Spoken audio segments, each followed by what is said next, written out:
This video series attempts to provide an esoteric analysis of the Holy Scriptures, offering an antidote to the distortions promoted by literalist and uninitiated readings. Rooted in the principles of Empyrean dragon magic and aligned with the Illuminist mission of advancing humanity toward unity through rational spiritual gnosis, the series invites viewers to embark on a progressive, interpretive journey. Each new video builds upon the last, creating a cumulative hermeneutic architecture that reveals the Scriptures as a coded metaphysical narrative for magic and self-realization. And God called the firmament heaven, and the evening and the morning were the second day. Genesis 1 verse 8.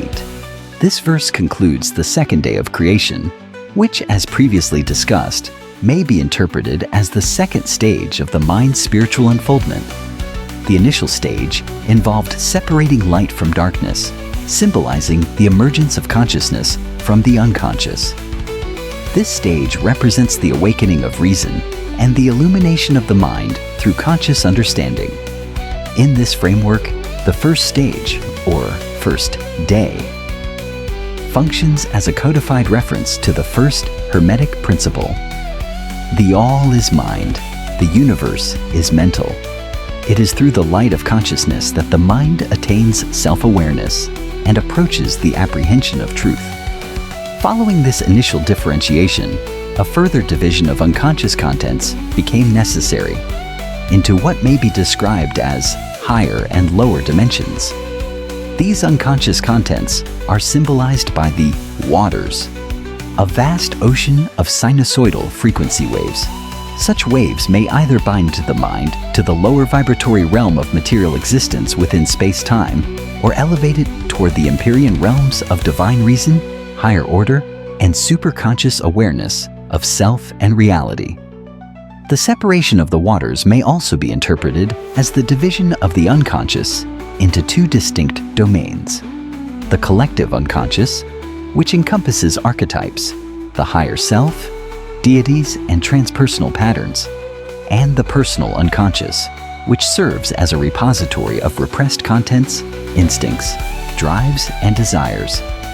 The firmament, as previously discussed, operates as a frequency filter mediating between these higher and lower waters, that is, between the transpersonal, archetypal dimension of the unconscious and the personal dimension.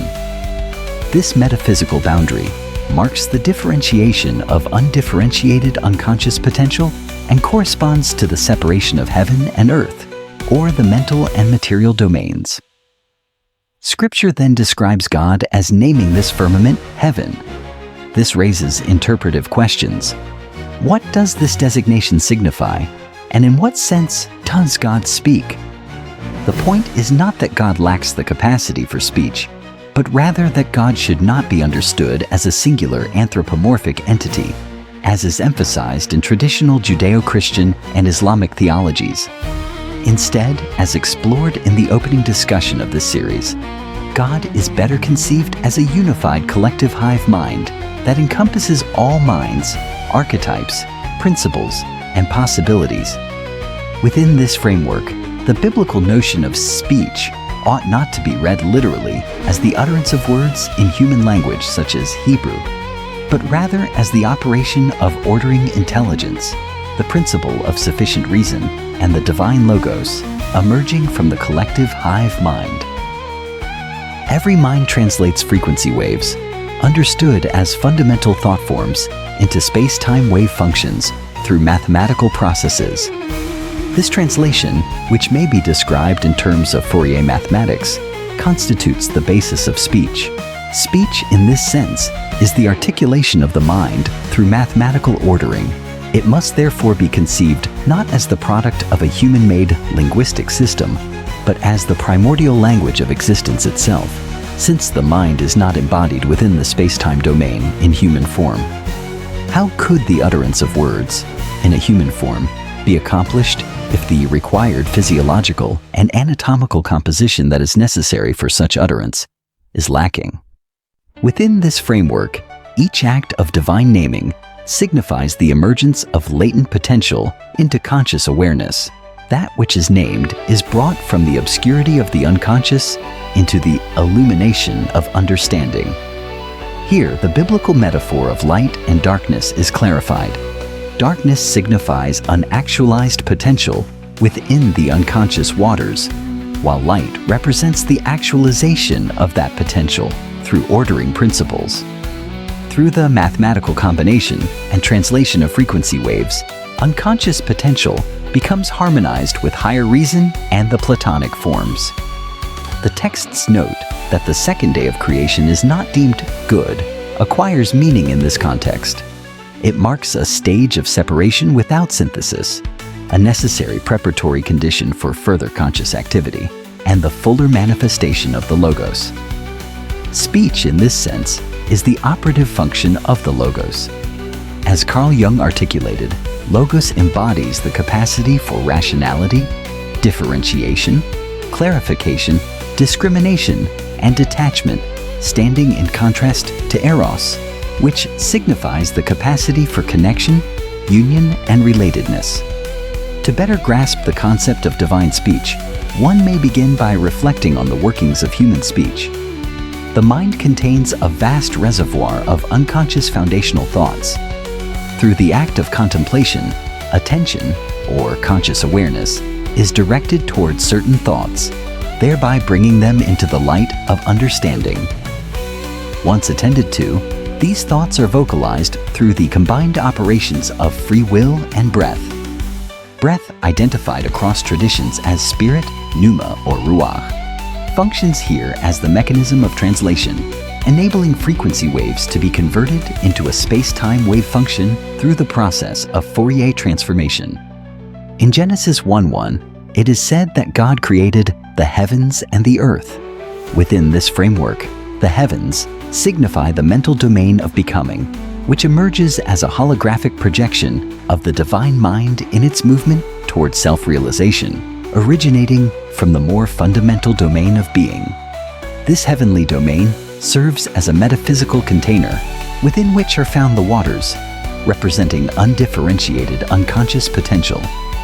These waters are subsequently divided by the firmament into two strata: the waters above, corresponding to the collective unconscious, the higher, undifferentiated contents, and the waters below corresponding to the personal unconscious, the lower undifferentiated contents.